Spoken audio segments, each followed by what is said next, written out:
On today's show, we discuss Paul Millsap trade rumors and debate where the Hawks should try to ship him. In Crossfire, we discuss if fans should cheer for visiting stars and if players should vote themselves as all-stars. And you won't believe how much Coke Nuggets big man Nikola Jokic used to drink. It's Wednesday, January 4th. The starter starts now.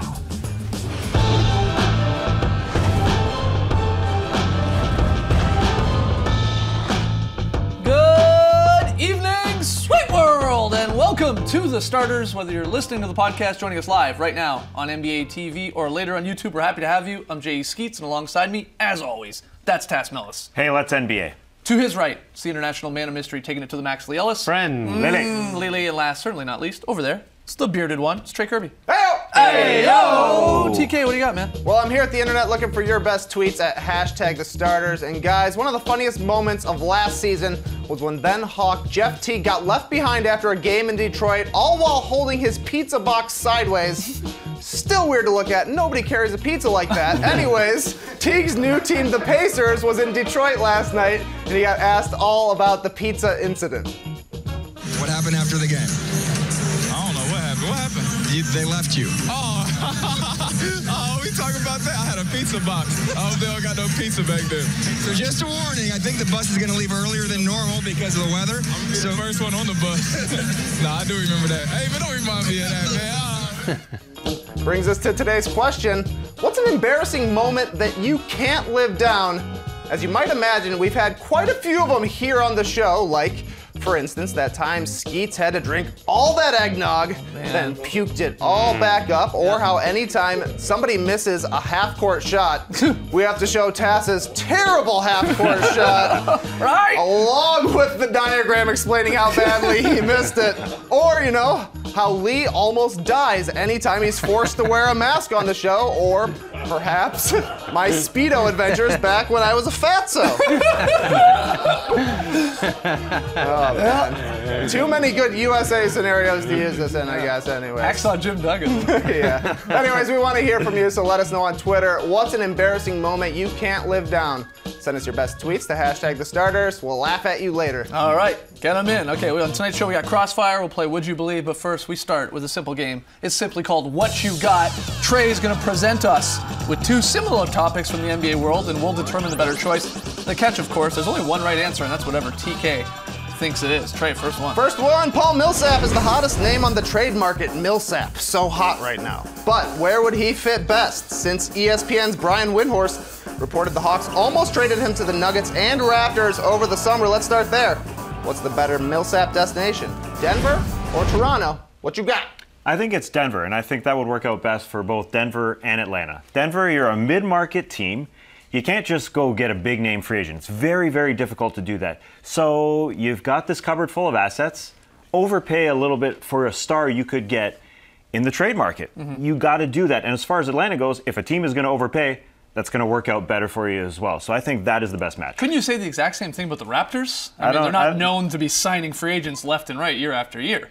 You don't think that they have a better access to better name players? Well, I'm saying your reasoning for the Nuggets, and it makes sense. You're right. Is a big name, a star player, an all-star, three-time all-star, and Paul Millsap comes up, and yeah, you're taking the risk of whether or not you could sign him and keep him there. But same thing goes for the Raptors. I think Denver they're signing star after star year after year. I think Denver has a lot more assets to trade, and the Raptors. Okay, that's fair. The Raptors don't have to scrape the cupboard for a guy in Paul Millsap, because Paul Millsap isn't going to put them over the top. If you're going to scrape the cupboard, if you're the Toronto Raptors, and trade all the assets you got in Terrence Ross or Norman Powell, you go get a center that can move, because the Cavs spread them out each time they play. The Cavs are their Achilles heel. That is the team they have to beat. And it's the center who can't move defensively that's killing them. Paul Millsap isn't that guy. He is a star, a very, very good star. And the 4 is the spot that we all think the Raptors need to improve. But I don't think it really gets them over top of the Cavs. We've seen Paul Millsap work it with Al Horford and the Atlanta Hawks. They can't beat the Cavs. We've seen in the playoffs year after year. They need a center who can move. Yeah, but Millsap improves the team, and they're a title chance in the Eastern Conference if they can get past the Cavs. Now, no one can get past the Cavs. We've seen any team LeBron's on is tough to get past. He goes to Denver, they might not even make the playoffs, and they probably won't make the playoffs next season if they have to sacrifice some of their young assets. Millsap going to the Raptors improves that team, replaces a need they have at the 4, improves their number 4 spot there, and he may stay if he feels this team can push the Cavs in the next couple of years. You just never know. I don't If he think goes they to can pay them Denver- max. I don't think the Raps pay them the max. No, but the Nuggets would. I don't know if the Nuggets would either, because I don't think he fits their growth spurt right now with all their young guys. The Jokic, Manuel Mudiay, Jamal Murray. Those guys are young. They've got still a few years until they hit their prime.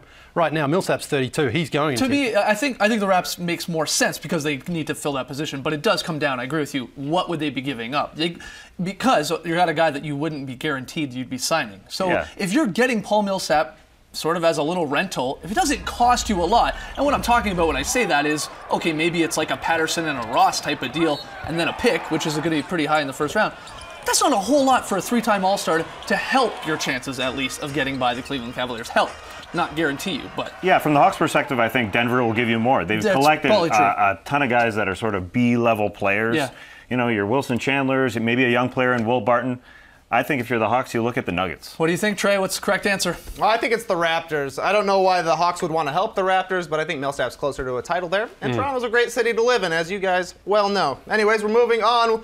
We might be living in a golden age of celebrations because we saw 2 excellent ones last night. First, Paul George had an and one, then hit the classic shimmy against the Pistons. Then later, Nick Young introduced us to the Travolta thrust after a made 3 against the Grizzlies. What was the better celebration, PG shimmy or Swaggy's thrust? What you got? Swaggy's thrust. Trey said it. He introduced us to it. We have seen the shimmy. The shimmy's been around forever. How many dudes have done the shimmy over the years? Everyone's done it. The John Travolta thrust, I think we're going to see a little bit more of that. And I think Swaggy is the perfect guy to bring this into the league. Yeah, after the game, he talked to Kristen Ledlow, and Nick Young said he had a dream. There was a disco ball in his dream, so he had to pull out the Travolta. That's entirely right. It's definitely him, because that's a lower body celebration. Name me another lower body celebration you've seen. And NBA on TNT gave him the Travolta treatment right here, looking great. It's the lower body. Everybody does the upper body. You see that? You see that throughout NBA history. But PG's shimmy last night, it was well done. It was well executed. You know, Mark Jackson sitting at home, Antoine Walker sitting at home, I think going, oh, not bad, not bad there. And I like that we've seen guys over the last couple of years at least, superstars at that, bring back the shimmy, because the shimmy was around for a little bit, then it went away. And now here it is. We got PG and others. I mean, we just saw James Harden. That is a good shimmy. On the weekend do a shimmy, and Steph Curry's done it before, and John Wall. Yeah, give us the James shimmy Harden's pack. a shimmy though there. Wow, it's shimmy enough. Yeah, there's that's a Curry shimmy. in front of the Hawks bench. This one. That's a great shimmy. John Wall a couple years ago. So Miley shimmy. I think it's Paul George. Hey, it's a great challenge now. Who can follow up the Travolta thrust? Oh, you think someone else is going They're gonna have to. I think maybe Jordan Clarkson even did it a little bit later in that game last night, so maybe it is catching. All right, what's the answer here, Trey? Oh, it's definitely Swaggy. Like Lee's saying, the shimmy belongs to Antoine Walker, but the Travolta thrust is for all of us. Moving on, what can't Justin Timberlake do? After his Grizzlies lost to the Lakers, Timbletoes hit the court and knocked home not 1, but 2 half-court shots at Staples Center. But was his half-quarter better than the fan who drained one to win $95,000 at halftime of the same game? It's for you guys to decide. What was the better half-court shot, Justin Timberlake or the Lakers fan? What you got? It's the Lakers fan named Gerald. Knocking it down, one shot for $95,000 in front of 19,000 people. Then he brings out the D'Angelo Russell, ice in my veins, and he played it pretty cool. On top of all that, I think Timberlake was more excited to hit a half-court shot in front of 8 people in an empty gym than this guy was. He did it twice though. Yeah, Well, we saw it. Yeah, we saw it anyway, twice. yeah. How many shots did he take? I think it's Gerald, man. That's The amazing. problem with Gerald though, he's 95 grand, but how much tax is he going to pay on that? Okay. Oh, Probably that half. sucks. So, Yeah, that's just terrible. You don't want free money. No, nobody wants that. He's literally doing the ice in Yeah. my veins with D'Angelo Russell. I shouldn't be able to pick here because I just miss half-court shots on this show all the time. Fair. However, I think it is Timberlake. He went 2 for 2. Those Instagram videos he said were just 2 shots that he hit beautifully. He didn't bank it home either. Unlike Gerald, he went straight in, and the second one was a switch bomb. Yeah, it went right in. I don't buy it that they were just 2 shots. Oh, no? No. Again, You're probably there's right. 8 people there. Yeah. Gerald's got 19,000 people, and there's a lot of money on the line. Timberlake doesn't need $95,000. Timberlake's performed in front of thousands upon thousands upon billions. What's the of answer? people. He's going to say You're not gonna Timberlake. believe this. The answer is the Lakers fan. Yes! Timberlake already brought sexy back. He's already winning. He can't win ever. All right, way to go, Gerald. Way to knock it down. Get that money. All right, coming up, is it cool for All-Stars to vote for themselves? We'll debate that and a whole lot more in Crossfire. Come on back.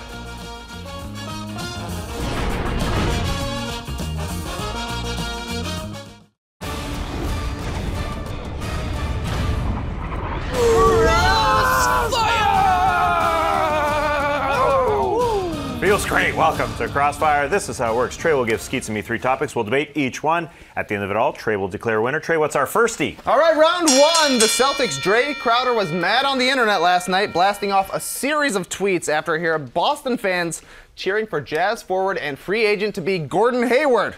What do you guys think? Is it wrong for fans to cheer for opposing players? Here we go.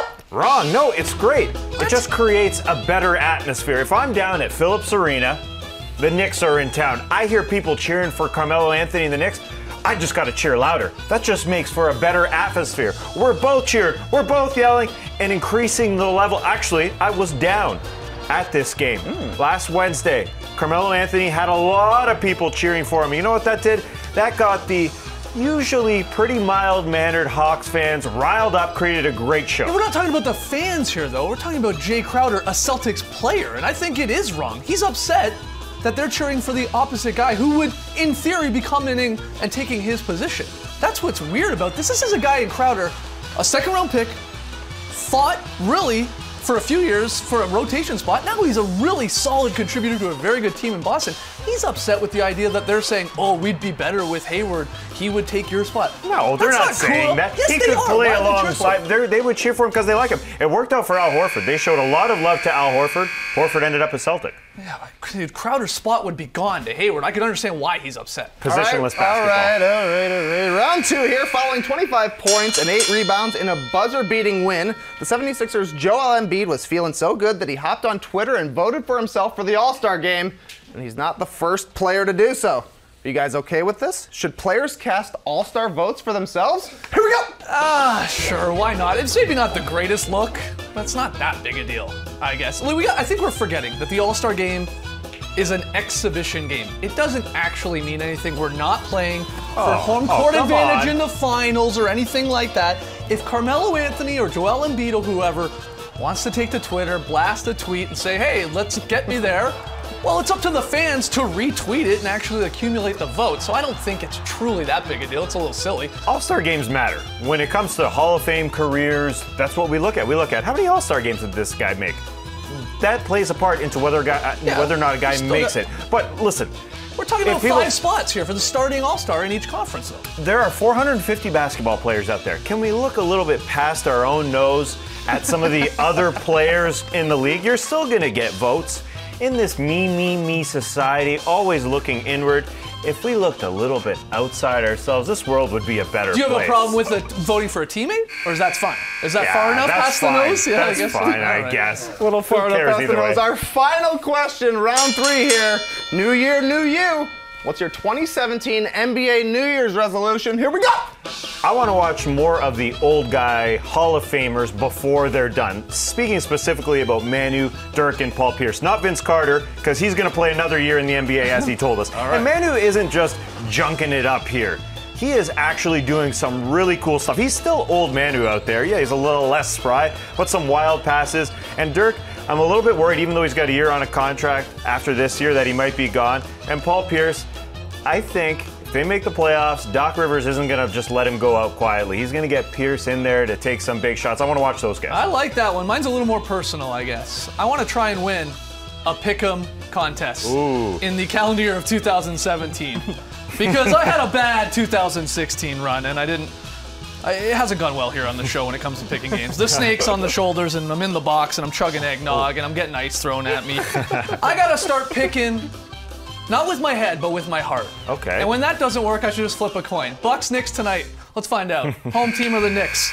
All right, we're going with the Bucks. There we go. Simple as that. Well, today's winner is Jeets! He won something, folks. Lucky coin. I knew I was going to win. I flipped this before we came on. Came up Skeets. Ooh, comes up Skeets all the time. All right, when we come back, Eric Gordon is the new three-point king, but can he sustain it? Don't go anywhere. You're watching the starters.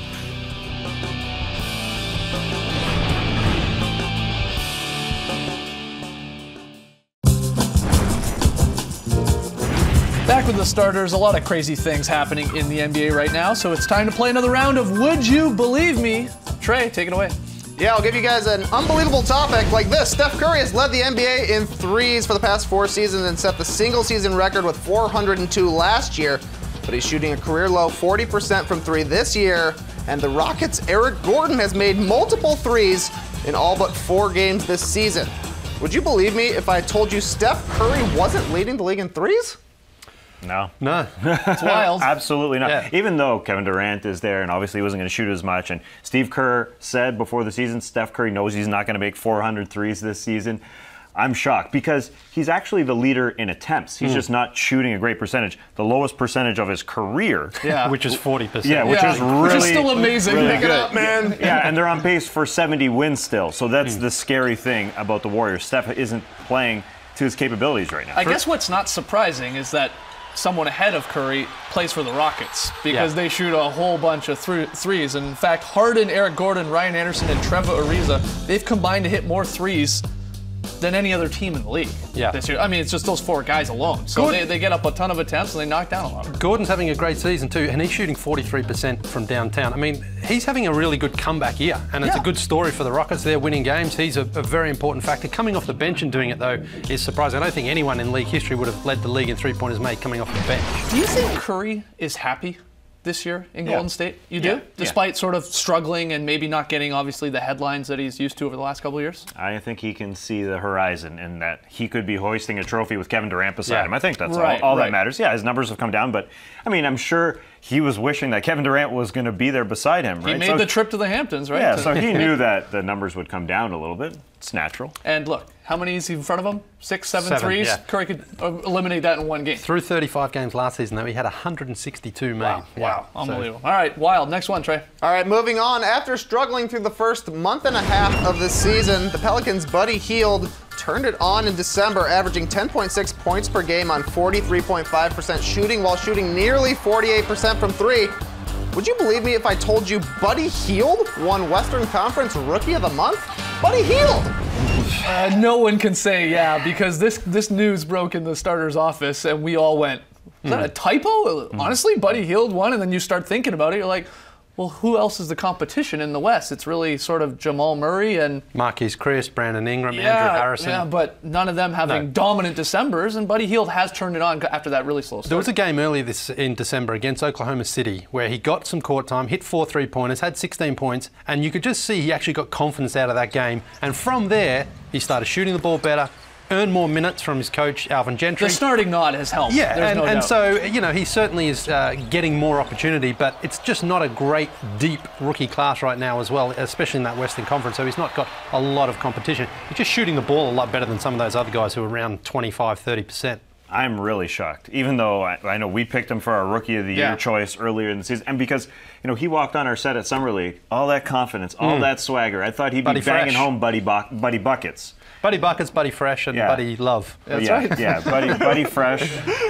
When is he Buddy Fresh? Buddy Buckets with the on the girls. court. No, Buddy Love with the ladies. Oh, Buddy Fresh maybe when he dresses. Yeah. His with the clothes. yeah. Getting it in the air. His clothes. So I figured that out. I thought it was definitely his Rookie of the Year to win because I thought he'd be getting a ton of opportunities beside Anthony Davis at the shooting guard spot in New Orleans because they signed Etuan Moore. Yeah. Drew Holiday was out. That's why we picked him. Yeah, exactly. And Hey, the Slowly, Pelicans, slowly who knows? coming around. Pelicans Unlikely. went 7-9 too in December and finished with 4 straight wins, so that certainly helps. Everyone's got hope in that Western Conference, the bottom of that Western Conference playoff picture. Way to go, Buddy. All right, final one, Trey. Final one's for all my pop drinkers out there. In Yeah. a fun Q&A with ESPN's Zach Lowe, the Nuggets' Nikola Jokic revealed that he used to drink nearly a gallon of Coca-Cola every day before giving it up cold turkey on his first flight to Denver. Lee, don't throw up. But would you believe me if I told you Nikola Jokic used to drink 3 liters of Coke every day?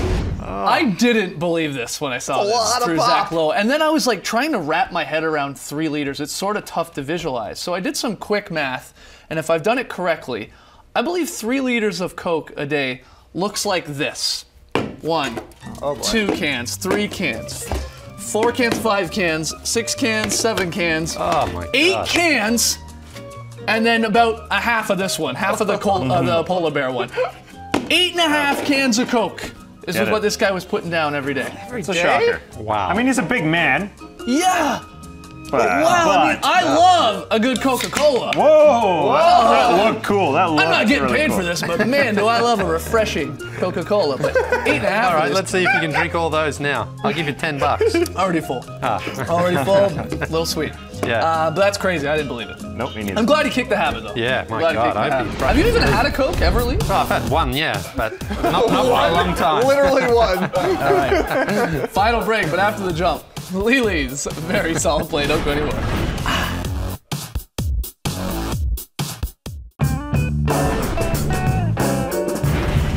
We asked you earlier in the show, oh man, why we gotta show this again? What's an embarrassing moment you can't live down? Man, I looked good back then. You guys hit us up on Twitter. those Hashtag hops. starters. Trey got a few of the best answers. Yeah, I've been laughing silently to myself over here the whole time because Matt had this. Crying on live TV at way too many Orlando Magic games. Certainly embarrassing. Svein says, not me, but my teammates started a game by making an impressive reverse layup. Problem was it was in the wrong basket. Sounds like Wayne Oost in my high school, you know? Curbello says, back in elementary, thinking that I had a cool haircut without realizing a pigeon took a dookie on my head while I was showing off. I like what Anthony says. I got pantsed in 8th grade and everything was exposed to everyone. Traumatic moment for any young man. But my favorite answer comes from Boo Chains, who said, I once put my pants in the middle of a roller coaster ride. Hope it wasn't a loop-de-loop. Yeah, that's bad for everybody. Last night's pick'em results. Tass, the only one taking the Kings on the road. The Nuggets, they're a joke on defense, says Mike Malone. He was angry about that. So we pick up the loss. Tonight's game, Bucks, Knicks. Lee, Tass, myself, we got the road Bucks. Trey takes the home Knicks. Good luck to all. Lee, where are we going for VSP? Heading out to the Boston Garden for a beauty from the Utah Jazz. Start with a little pump fake party. Al Horford's going by himself. Then the ball fizzes around, finds Jumpin' Joe in the corner. You know he doesn't miss. He barely misses it all these days and knocks it in. Leading the league in three-point field goal percentage, not in makes, but here it is again. Beautiful pass, beautiful movement, beautiful shot. That's what I call a very solid play. That's a nice one. All right, now it's time for the thing we'd like to squeeze in here. It's from an NBA floor, but not from an NBA team. These guys at halftime, they got a wedgie. Oh, let's count it. This guy's gonna try and get it down. You got it. Oh, I like just that missed. guy. Try. We're not counting it, I guess, though. No. No. Lots of fan signs here, guys. This one comes from Ara. The main part being, check out those 3 signs. The last one says he came from Dubai to get on the starters. Is that my buddy Grish? No, Maybe, it's not. yeah. Warner's Christmas present was a cracker from his girlfriend. The game wasn't great. Great sign, though. Well done. Logan at the Golden One Center in Sacramento took this one along. Nice job there, Logan. He didn't take that along. He made Dr. that. Tony Whoa. Stark, so Whoa. far, fan sign of the year. Fantastic Wow, job here. that's good. Smuggled it into Staples Center. And this one also from Ryan and his girlfriend or wife. They're out in Denver. Look at that. The Denver Nuggets Tetris sign. Great Good job. stuff. All right, thanks for joining us, folks. And remember, Sports Clips is a great place for sports fans to get haircuts. Brace the night, people.